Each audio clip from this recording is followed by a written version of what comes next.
Cuba and Taiwan, passport controversies.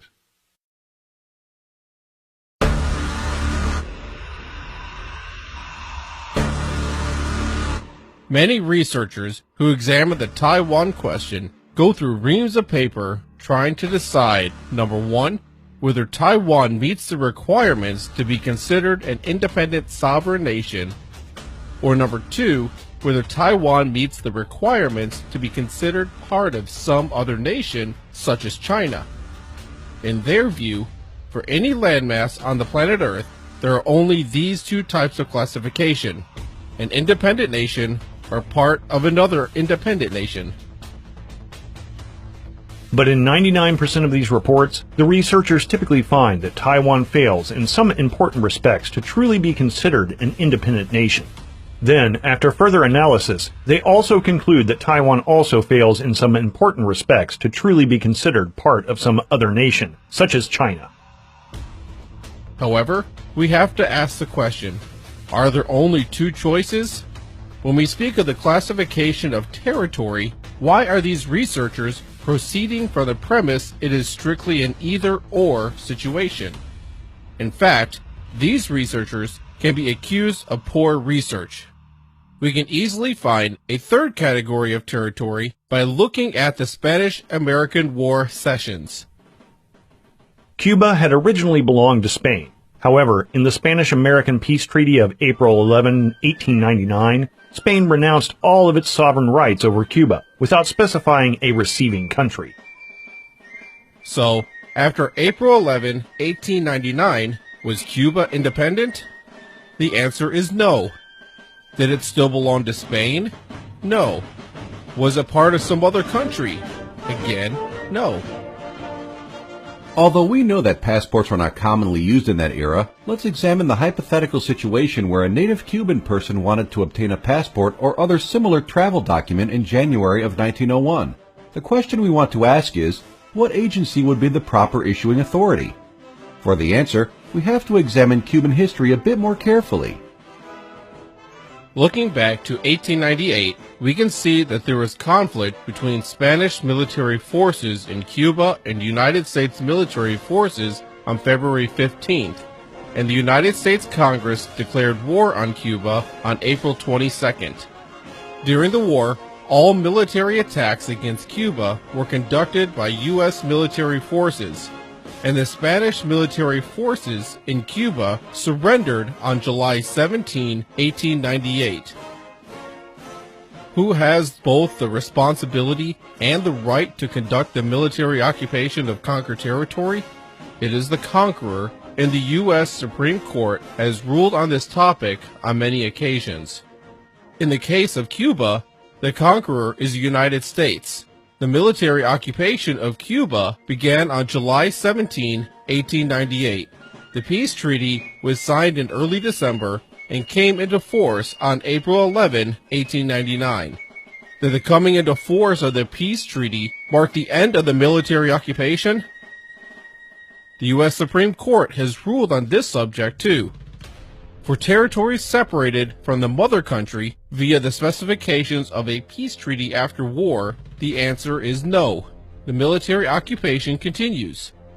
So, returning to our question, what agency would have the legal authority to issue travel documents to native Cuban persons in January 1901? The answer is the United States military government. A definition of military government is as follows. Military government is the form of administration by which an occupying power exercises governmental authority over occupied territory. Hence, during this period, Cuba is occupied territory of the United States, but is not part of the United States. In fact, after the coming into force of the peace treaty, before Cuban independence in May 1902, court decisions in the United States found Cuba to be foreign territory under the jurisdiction of the United States. During this time, Cuba had not yet reached a final political status. Its legal status could be described as unsettled or undetermined. Now let's look at the situation of Taiwan. Taiwan had originally belonged to Japan. However, In the San Francisco Peace Treaty of April 28, 1952, Japan renounced all of its sovereign rights over Taiwan without specifying a receiving country. So, after April 28, 1952, was Taiwan independent? The answer is no. Did it still belong to Japan? No. Was it part of some other country? Again, no. The delegation of the Republic of China has now decided not to take part to any further proceedings of this General Assembly. Thank you, Mr. The Republic of China was expelled from the United Nations in late October 1971, and the United States broke diplomatic relations on December 31, 1978. A 2008 district court decision in Washington, D.C. found that the native Taiwanese plaintiffs were essentially stateless and had been stateless for almost 60 years.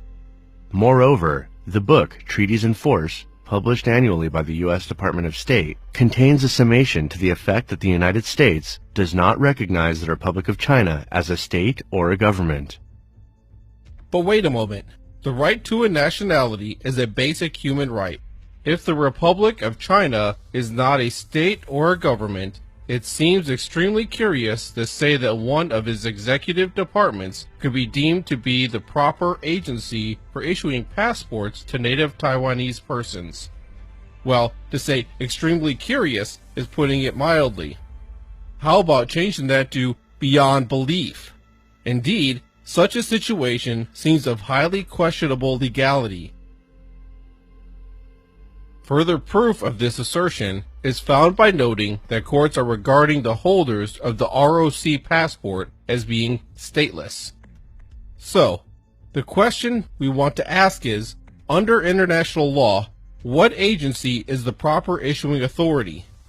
For the answer, we have to examine Taiwanese history a bit more carefully. Looking back to the early 1940s, we recall that Japanese Empire attacked Pearl Harbor, Hawaii on December 7, 1941, and the United States Congress declared war on Japan the following day, December 8. Japan began this war in treachery. We shall end it in victory. Taiwan had been one of Japan's overseas territories since 1895. During World War II, all military attacks against Taiwan were conducted by U.S. military forces, and the Japanese military forces in Taiwan surrendered on October 25, 1945. As Supreme Commander for the Allied Powers, I announce it my firm purpose, in the tradition of the countries I represent, to proceed in the discharge of my responsibilities with justice and tolerance, while taking all necessary dispositions to ensure that the terms of surrender are fully, promptly, and faithfully complied with. Who has both the responsibility and the right to conduct the military occupation of conquered territory? It is the conqueror, and as stated previously, the U.S. Supreme Court has ruled on this topic on many occasions. In the case of Taiwan, the conqueror is the United States. However, the surrender ceremonies and ensuing military occupation of Taiwan were delegated to the Chinese nationalists led by Chiang Kai-shek. The military occupation of Taiwan began on October 25, 1945.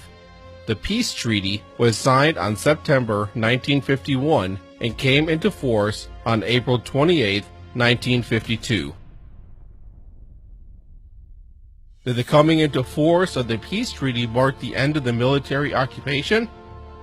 As we stated previously, the U.S. Supreme Court has ruled on this subject. For territories separated from the mother country via the specifications of a peace treaty after war, the answer is no. The military occupation continues.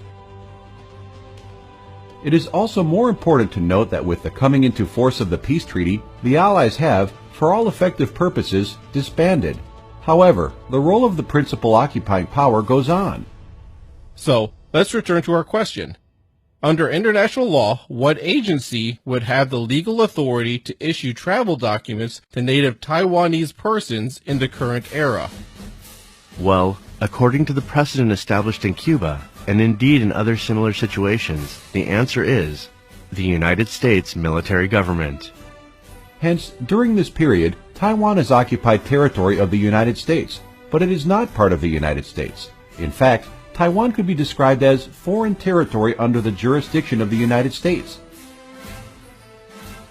Importantly, such a determination illuminates the true meaning of the clause in the Taiwan Relations Act which specifies Taiwan as being foreign territory. Of course, during this time, Taiwan has not yet reached a final political status. Its legal status may be described as unsettled or undetermined. U.S. executive branch agencies have made these types of announcements on many occasions. But what is the Republic of China in Taiwan? Under the above analysis, the Republic of China is serving two roles. It is, number one, serving as a government in exile beginning December 10, 1949, and number two, serving as a proxy occupying force for the United States in conducting the ongoing military occupation of Taiwan up to the present day.